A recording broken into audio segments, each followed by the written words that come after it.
안녕하세요. 국쌤입니다. 세상에 어떤 일도 힘들지 않은 것은 없어요. 모두 다 힘들죠. 교사가 수업과 생활지도에 힘들다면 그건 당연한 거예요. 그러나 상부 교육 장학 기관인 교육부와 교육청에서 행정 업무를 많이 내려보내서 교육에 전념하기 어렵게 한다거나 또 그 행정이 효율적이지 않다면 업무는 경감되는 것이 학생을 위해서도 마땅하다고 생각합니다. 교사는 제일 업무가 수업입니다. 아이들의 기본 수업 태도가 많이 달라졌잖아요. 그러니 준비하고 끌고 가는 에너지가 만만치 않아요. 또 성적에 포함되는 수행평가도 있잖아요. 아이들이 교사의 인정을 원하는 만큼 교사들도 아이들의 신뢰를 간절히 원합니다.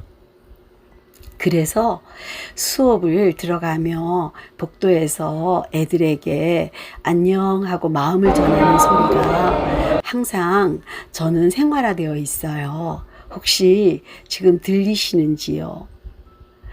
또 그 다음으로는 학교는 학원과 다르죠. 공교육은 생활교육을 하잖아요. 우리가 생활지도 하면 인성과 태도 이렇게 나눌 수 있어요. 인성은 부모, 사회, 친구 이런 이제 주변의 공동체의 영향을 받으면서 성장해 가는 것이죠. 인성이라고 하는 것은 행동으로 보여지는 걸로는 우리가 다 파악하기에는 한계가 있죠. 그래서 생활태도 위주로 지도해요. 교칙 준수나 교사 지도 이런 것에 얼마나 따르려고 노력하느냐 그런 것 중심으로 생활 지도를 하게 되죠. 그러다 보면 학생과 학부모님들의 수용 태도가 전과 달라요. 그래서 마음을 다해서 지도해도 그렇게 간단치 않습니다. 이렇게 교사는 일과가 수업하다, 생활 지도하다 바쁘게 돌아갑니다. 저도 15년에 담임을 하면서 규칙을 지키는 학생, 노력하는 학생 이렇게 한번 생활 점검표를 만들어 봤어요. 그래서 매주 시상을 하고 매달 시상을 하고 매 학기 마지막 1년 총합계 시상을 하고 지도한 적이 있어요.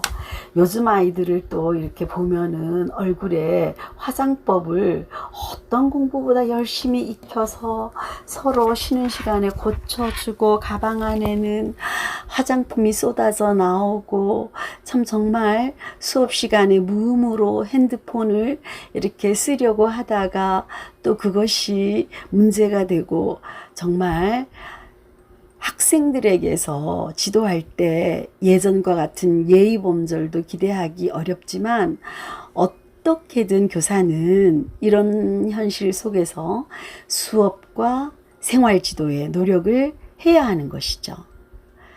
이런 생활 지도와 수업에 전념하기 힘들도록 만드는 게 있어요.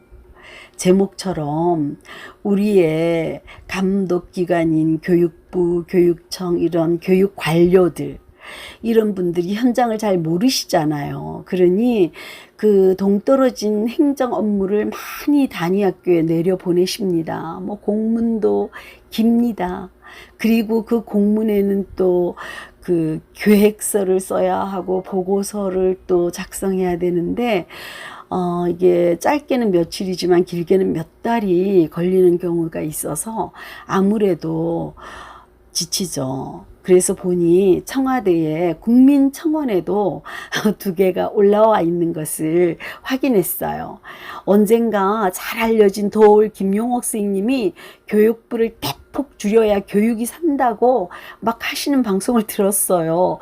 저분 왜 그러시지? 이렇게 생각한 적이 있습니다.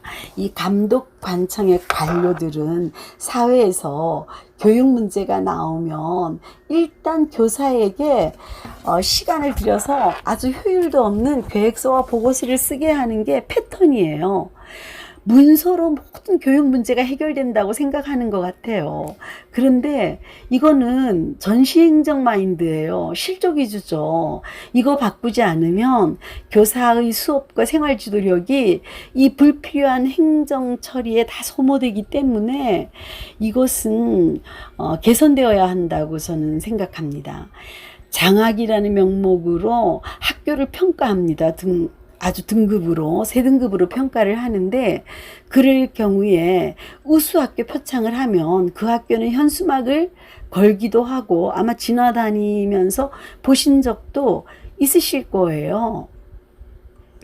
그런데 그 교육 관료들의 계획과 보고서들이 정말 행정 업무라도 실효성이 있고 학생을 케어하는 차원에서 도움이 된다면 얼마든지 교사들은 열의를 기울여 해야 합니다. 그런데 별 도움이 되지 않는 동떨어진 행정이고 그 계획서를 작성하고 보고서를 작성해서 그 교육 문제가 해결되지 않거든요. 그런 그분들의 인식 전환이 굉장히 필요합니다.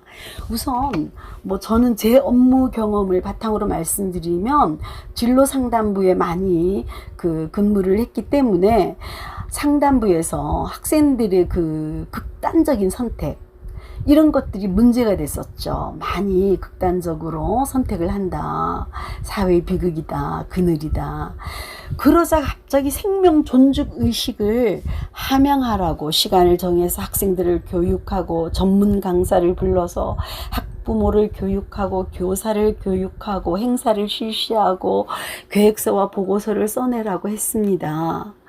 정말 우리는 학생의 선택에 영향을 준 성적에 대한 압박감이나 사회적 풍토 이런 사유들에 대해서 성찰은 하지 않고 생명 존중 의식이 무슨 식물입니까? 키우듯이 함양을 하면 된다고 생각하면서 그 길고 많은 공문으로 우리에게 어떤 계획서, 어떤 보고서 이런 것을 요구하기 때문에 해야 합니다.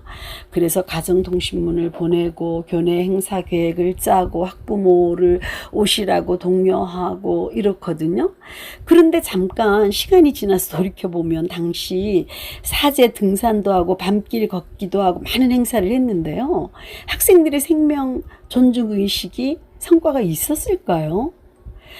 오히려 그것은 교사가 머리 싸매고 해낸 행정 업무이지 아마 그 감독관청인 그 당사자 관료들은 생명 존중이 정말 현장에서 많이 함양되었어 라고 이렇게 착각을 하실 수도 있고 또 나름대로 또 확신을 하실 수도 있는데 저는 감히 생각하기를 그 교육부와 그런 감독기관 교육청 이런 관료들의 행정 문서 만능주의가 우리가 그 수업과 생활지도에 힘든데 우리의 지도력을 더욱 떨어뜨리고 그러한 장애가 된다고 저는 보거든요.